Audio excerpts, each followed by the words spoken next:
Tonight on The Roast, we present the second of our leadership profiles and examine the Coalition's claim of having a mandate to repeal the carbon tax. But first, what do you get if you cross 24 hours of election campaigning with a Mark Humphries? A Mark Humphries-sized election campaign wrap-up. Liberal candidate Fiona Scott has stepped out of the shadow of Tony Abbott's sex appeal gaffe and decided to branch out into her own gaffes. And if you thought James Diaz doesn't know anything about asylum seekers, hold on to your hats. That's a pretty hot topic, isn't it, asylum seekers? Well, yeah, it is a hot topic, but it's a hot topic here because our traffic is overcrowded. I mean, you guys have been here a few days now, and I mean, how much fun is the M4 in peak hour? It's not fun at all. Congestion caused by asylum seekers? Interesting. My roads are clogged up with politicians using their cars as a TV studio. But if Fiona Scott is right, traffic reporters better start adjusting their reports accordingly. A boat has capsized on the M4 and traffic's being diverted to Manus Island. There's also been a mental breakdown on the M5 due to arbitrarily long detention periods, so it'll be bumper to rudder on the drive home. In other news, Independent Senator Nick Xenophon says he wants to change broadcasting laws which currently prevent parliamentary footage from being used for the purposes of satire or ridicule, arguing that if you make an ass of yourself, people have a right to laugh at you. Mr. Xenophon, seen here making a getaway in a child's car, says pollies do and say stupid things all the time in Parliament, me included. And not just in Parliament. Here's Nick outside Parliament with his novelty gravy train. And here's Nick escorting a novelty cash cow to work. Senator Cash Cow also said that politicians shouldn't have a special legal protection from being sent up. Nick Xenophon should, however, have special protection from himself. Here he is wearing a sandwich board, climbing a fence, and being strangled by a terrifying Tweety bird. Geez, what do we need parliamentary footage for with this guy around? Seriously though, it's a great idea. All three commercial TV networks have refused to air an ad criticising the Murdoch-run News Corp. In an email to GetUp, a Seven sales executive said the network had decided to make a stand against the distasteful ad, which shows a man using the Courier Mail to scoop up shit. And Channel 7 would never dream of showing shit on television. Get ready for a splash. Celebrity Splash on 7. I would have also settled for a clip of Please Marry My Boy. And finally, Shadow Assistant Treasurer Matthias Cormann has raised the possibility of a double dissolution, saying if the Coalition wins the election and then fails to scrap the carbon tax... we would take that proposal to another election. Another election? No! For The Roast, I'm Mark Humphries. Thanks, Mark. Well, with the election now just 3 days away, that means it's time for the second instalment of our critically acclaimable It's Almost Over election specials. Last night, we put opposition leader Tony Abbott under the microscope. A man of immovable conviction, a man who takes pride in his family, a man who looks like a bunch of clay thrown at a skeleton. So tonight, we'll be turning that microscope onto the current and former Prime Minister of Australia, Kevin Rudd. Kevin Rudd, Prime Minister, Instagrammer and Labor good boy gone bad. But before he falls victim to Democratic turbo murder this Saturday, let's take a look at the life and work of Kevin Rudd, the man who just can't handle not being Prime Minister. Born 21 September 1957, Kevin Michael Rudd grew up on a dairy farm in Eumundi, Queensland.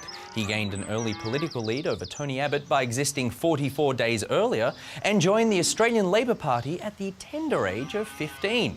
Kevin attended Nambour State High School, the same school as his future treasurer Wayne Swan, although they didn't hang out because Swan was older and Kevin Rudd was the kind of kid who joined a political party at 15. After high school, Kevin Rudd studied at the Australian National University, where he learnt Mandarin, majoring in Asian studies and minoring in telling everyone about it.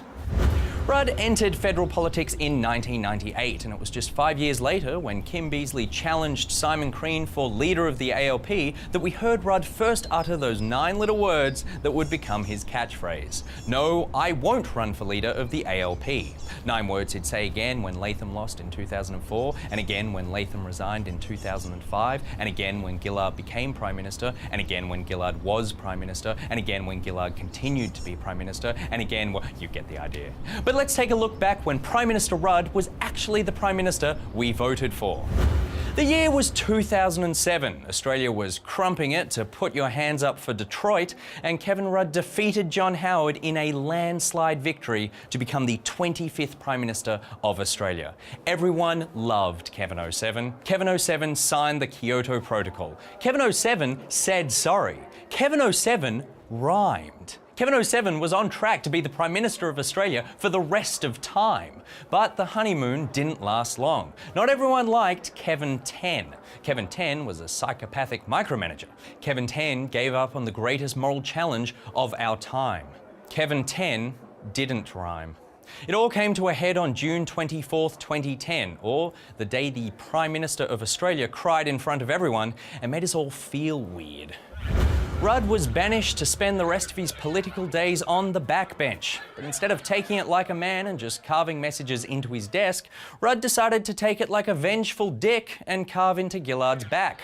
From the backbenches, Rudd managed to single-handedly bring down the Labor Party from the inside, chipping away at Julia Gillard's credibility until there was so little left, he was in a position to decisively, once and for all, take the leadership again.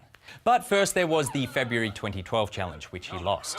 And then the March 2013 challenge, which was a Simon Crean accident. And finally the June 2013 challenge, which he won. So finally Kevin got his wish to single-handedly kill his own party and ride its carcass into an election. Rudd promised Australia a new way, and it seems that way is steering his party right into a loss this weekend. Despite an initial boost in the polls after taking over the leadership, Rudd and the ALP now sit on the lowest poll numbers since he was first ousted in 2010. And when it seems you can't go down any further in the polls, all that's left to go down in is history, as the man who can't handle not being Prime Minister. For The Roast, I'm Nick Richardson. Oh, and before you accuse us of pro-Liberal bias, I shat all over Abbott yesterday, I'm going to shit all over the other parties tomorrow. So shut up. Thanks, Nick. Well, finally tonight, Tony Abbott has again declared he will repeal the carbon tax if elected, and that it was unimaginable that a defeated Labor Party would block his mandate to repeal the tax. In response, Kevin Rudd and Climate Change Minister Mark Butler said Labor will not cave into the Coalition's move to replace the carbon tax, which proves not only that the Labor Party would block his supposed mandate, but also that Tony Abbott does not have a very good imagination.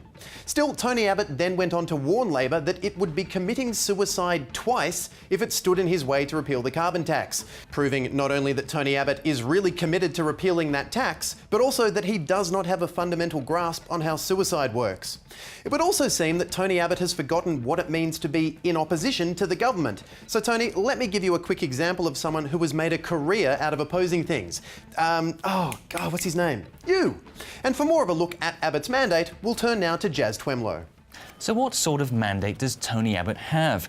The Liberals are currently looking at a potential overwhelming landslide victory of 53% to 47%, so long as you consider a landslide to be a piece of land 6% bigger than you. Here's a tip. If you're a politician wondering whether or not your party has a clear mandate to enact one of your policies, do the following. Gather both the supporters and detractors of your policy and have them fight it out on the streets of Canberra. I support the carbon tax. I do not support the carbon tax. Want to get a beer? Yeah, right. Wow, they were both so overwhelming in their support and detraction, that ended up looking like a perfectly balanced debate. But Tony Abbott believes the country's support of his plan to repeal the carbon tax is so overwhelming, it actually looks like this. I support the carbon tax. Where's that other guy?